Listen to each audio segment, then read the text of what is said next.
আজকে আমি তোমাদের সামনে তুলে ধরব ক্লাস 12 সেমিস্টার 4 সাবজেক্ট ফিলোসফি। এখানে যে ভেন চিত্র এবং বুলীয় ভাষ্য,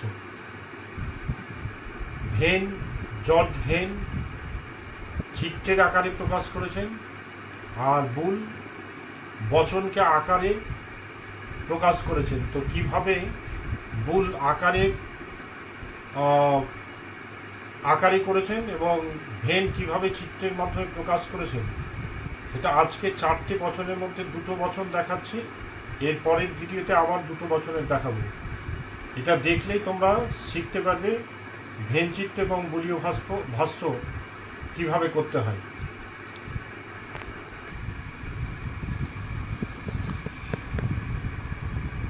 প্রথমত বুলীয় লিপি 4টে বচনে তোমাদের মনে রাখতে হবে। এ বচনের বুলীয় লিপি হচ্ছে SP⁻0। ই বচনের বুলীয় লিপি হচ্ছে SP=0।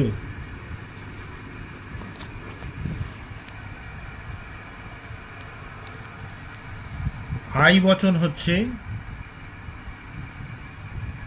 SP⁻0।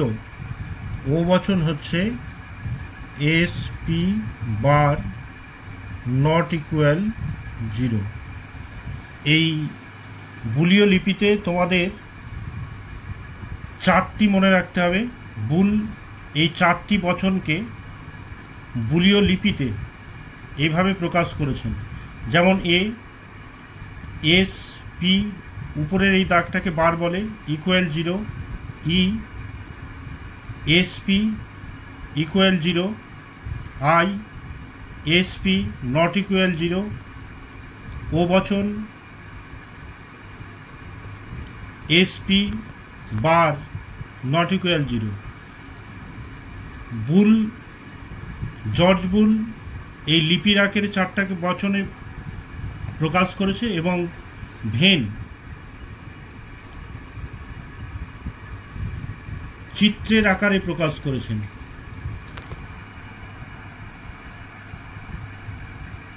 আকারে প্রকাশ করেছেন। যেমন মানুষ মরণশীল।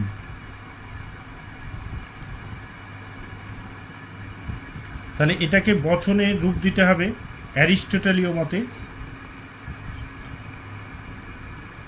সকলকে বোঝাবে, ঘটনা যদি সত্যি হয় তাহলে সেটা এই বচন হয়। সকল মানুষ হয় মরণশীল, তো সকল মানুষই একদিন মরবে, তাহলে এটা এ বচন, লজিক ফর্ম LF এ বচন। সকল মানুষ হয়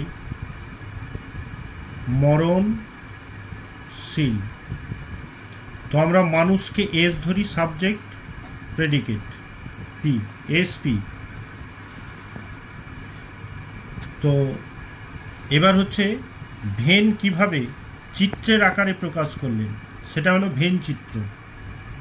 তো ভেন বুল এই 4টি বচনকে লিপিতে প্রকাশ করেছেন এইভাবে, আর ভেন চিত্রের আকারে প্রকাশ করেছেন, তাই এর নাম হচ্ছে ভেন চিত্র। যেমন এটা এ বচন বেরোলো, তো এ বচনের ভেন চিত্র কী হবে? প্রথমত এরকম একটা বৃত্ত করতে হবে। এই বৃত্তটার সঙ্গে আর একটা যেন এর মধ্যে সেটে থাকে, এইভাবে আর একটা বৃত্ত করতে হবে। এটা হচ্ছে S এর বৃত্ত, আর এটা হচ্ছে P এর বৃত্ত। এটা একটি বক্সের মধ্যে ঘিরে দিতে হবে। এই বক্সটার নাম হচ্ছে ইউনিভার্সাল, UV লিখলেই হবে। তাহলে এই বৃত্তটা হচ্ছে S এর। তো এ বচনের বুলীয় ভাষ্য কি? এ বচনের বুলীয় ভাষ্য হচ্ছে, এখানে লিখছি আমি যে এ বচনের বুলীয় লিপি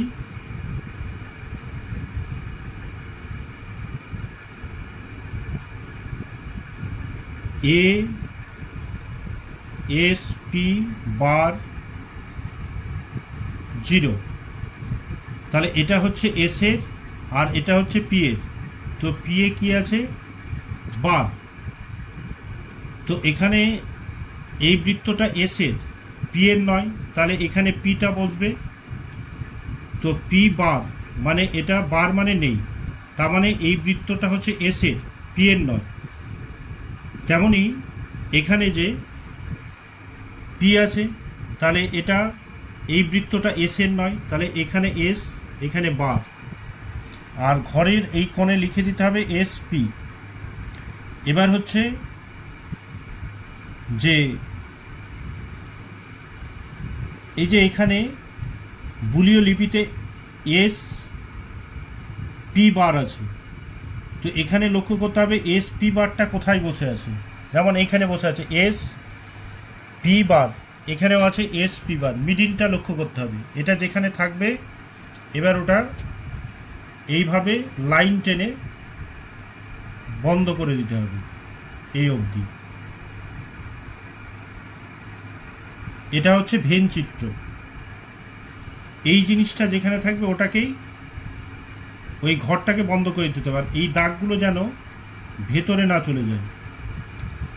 তো এইভাবেই ভেন এ বচনকে চিত্রের আকারে প্রকাশ করেছেন, আর বুল এ বচনকে লেখার মাধ্যমে প্রকাশ করেছেন। এবার হচ্ছে এটা এ বচনের দেখালাম ভেন চিত্র এবং বুল। এবার হচ্ছে ই বচন। কোনো নারী নয় পুরুষ, তাহলে এস পি, তাহলে বুলীয় লিপি কি দাঁড়াবে?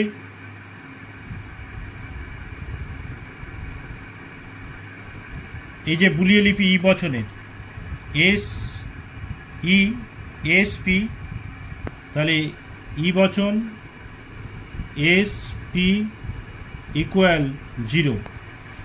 এখানেও দুটো বৃত্ত করতে হবে, এটা হচ্ছে বুলীয় লিপি। এবার হচ্ছে ভেন চিত্র, মানে ভেন চিত্রের আকারে প্রকাশ করেছেন আর বুল লিপির আকারে প্রকাশ করেছেন। তো ই বচনের বুলীয় লিপি হচ্ছে ই এস পি ইকুয়াল 0, আর ভেন চিত্রের আকারে প্রকাশ করে এইভাবে দুটো বৃত্ত করতে হবে। একটা বৃত্ত আর একটা বৃত্তকে ক্রস করবে, এটা হচ্ছে এস এর, এটা হচ্ছে পি এর। এই যে এটা হচ্ছে এস এর বৃত্ত, এটা হচ্ছে পি এর বৃত্ত। এবার হচ্ছে এটাকে একটি বক্স করে ঘিরে দিতে হবে, এখানে এস এবং পি লিখে দিতে হবে। এই বক্সটার নাম হচ্ছে ইউনিভার্সাল, ইউ ভি। তাহলে এই যে বৃত্তটা, তাহলে এটা পি এর নয়, তাহলে পি বার, এটা এস এর নয়, তাহলে এস বার। আর এই যে এস আর পি, তার মানে এই বৃত্তটা দুটো নিয়ে আছে, এখানে বসবে এস আর পি। তাহলে মিডিলে কি আছে? এসপি। এসপিটা এখানে কোথায় বসে আছে? এখানে আছে এস পি বার, এস বার পি, কিন্তু এখানে লেখা আছে এস পি মিডিলে। তাহলে এই জায়গাটা দাগ টেনে ব্লক করে দিতে হবে। এইভাবে ই বচনকে ভেন চিত্রের আকারে প্রকাশ করেছেন। আজকের দুটো বচনের দেখালাম, এ এবং ই। এর পরবর্তীতে দেখাবো আই এবং ও বচনে ভেন চিত্র এবং বুলীয় লিপি।